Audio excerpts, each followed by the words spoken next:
C'est la journée mondiale de sensibilisation à l'autisme. Selon l'Organisation mondiale de la santé, un enfant sur 160 est concerné sur la planète. C'est pour nous le fait du jour.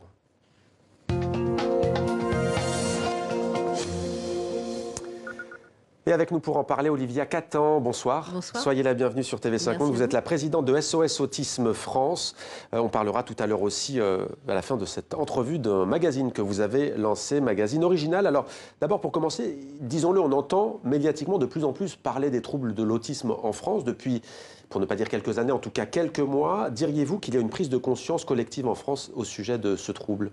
Il y a plusieurs choses, en fait. Il y a une prise de conscience, voilà, et puis il y a les parents aussi qui font entendre leur voix.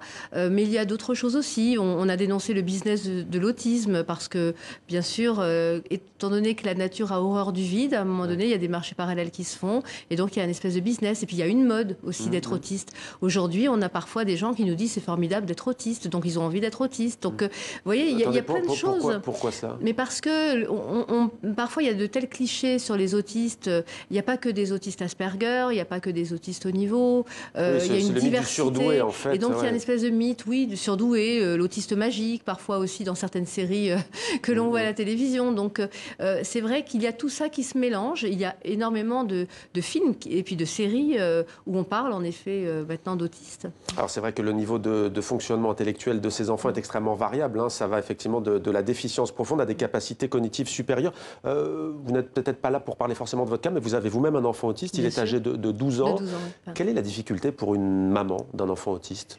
Bah écoutez, ça dépend quel est le type en effet d'autisme. Moi, le mien, c'est vrai qu'on m'avait annoncé quand il avait 4 ans un diagnostic d'autisme sévère. Ouais. On m'a dit il est déficient parce qu'il parlait pas. On m'a dit il ne ferait rien dans la vie. Voilà, jetez la clé, mettez-le dans un asile et oubliez-le, occupez-vous de vos filles. Aujourd'hui, Ruben, on me dit qu'il est Asperger. Il va à l'école avec les autres. Il parle très bien, parfois trop. Il a 18 de moyenne, donc... Voilà, il faut se battre pour ces enfants, il faut y croire, il faut croire en leurs compétences.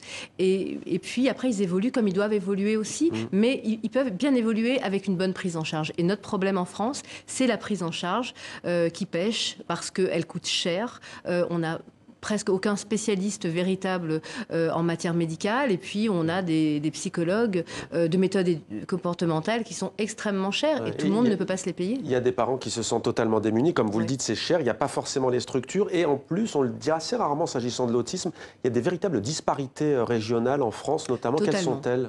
Par exemple, en matière de diagnostic, avec le film qu'on a fait justement avec le magazine de la différence et puis le Parisien qui est paru, on a montré qu'en Île-de-France, on a à peu près entre 18 mois et 2 ans d'attente pour avoir simplement un rendez-vous pour un diagnostic. Dans certaines régions, comme la Bretagne, on arrive à 3-4 ans d'attente. Donc on est un peu la risée du monde quand même en matière d'autisme. Moi je suis partie en Italie, on a 100% des personnes handicapées qui sont à l'école avec les autres. En Israël, les personnes autistes sont intégrées, il y en a qui travaillent, il y a des profs dans des universités, donc on est quand même vraiment la risée du monde. Alors les parents d'enfants autistes sont de plus en plus victimes, vous l'avez dit tout à l'heure, d'escrocs en tout genre qui profitent de leur désarroi pour leur vendre des traitements prétendus miracles. Qu'en est-il? On lit aujourd'hui chez nos confrères du Parisien que vous avez cité, avec notamment votre participation, que parfois on parle d'eau de Javel à ingérer, enfin ça dépasse l'entendement. Il y a un enfant qui est mort avec de l'eau de Javel aux États-Unis. C'est pour ça qu'aux États-Unis, ils se sont vraiment organisés pour dire attention, aujourd'hui on ne peut pas guérir de l'autisme. L'autisme n'est pas une maladie, c'est un syndrome. Pour l'instant, on ne sait pas. Il est génétique. Pour l'instant, on ne sait pas.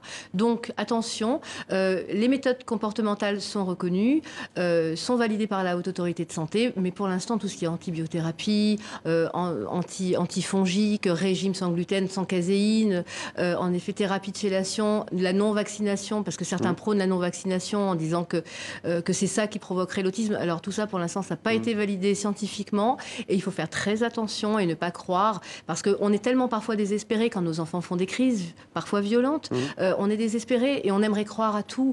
Et voilà, puisqu'on est là pour sensibiliser, Olivia Catan, peut-être une information que vous allez pouvoir nous donner. On a le sentiment que ça touche plutôt les garçons, ce qui est pas forcément vrai. On parle de 4 garçons pour une fille atteinte d'autisme. Ce serait plutôt 3 garçons pour une fille. Qu'en est-il au juste? Et est-ce que c'est parce qu'on détecte beaucoup moins les filles? Alors, il y a aujourd'hui des voix qui s'élèvent pour dire qu'on s'est peut-être trompé au niveau des filles, parce qu'il y a par exemple des syndromes comme être borderline. Souvent, les filles ont été mises dans cette case-là alors qu'elles étaient autistes. Donc, on est en train de revoir justement ces diagnostics-là. Il y a une vraie réflexion. Après, moi, je dis un peu de... Voilà, attendons avant de voir. Alors, le magazine, justement, le magazine de la différence, animé par des journalistes et des chroniqueurs en situation de handicap, quelle est l'ambition? L'ambition, c'est de mettre en lumière tous ces chroniqueurs qui vont parler de leur propre handicap, vraiment de les aider à faire entendre leur voix parce qu'ils sont invisibles, ils sont inaudibles. Regardez, quand vous êtes à Paris dans un café, combien de personnes en situation de handicap vous voyez. À l'étranger, vous en voyez beaucoup. Ici, on en voit moins. Ils sont invisibles. Donc, ce magazine va porter cette parole-là. Et puis, on va mettre l'humain au centre de tout parce que je trouve qu'on a perdu un peu de sens, on a perdu de l'humain. Et voilà, et c'est un peu l'objectif de ce magazine. Merci beaucoup, Olivia Catan, présidente de SOS Autisme France. Et je signale aussi les fabuleuses aventures d'Aurore, signées Douglas Kennedy et Johan Sfar. Aurore, qui ne parle pas, mais qui écrit sur sa tablette à la vitesse de la lumière. Et elle a un petit secret, je vous laisse le découvrir à travers ce livre illustré. Merci encore, Olivia Catan.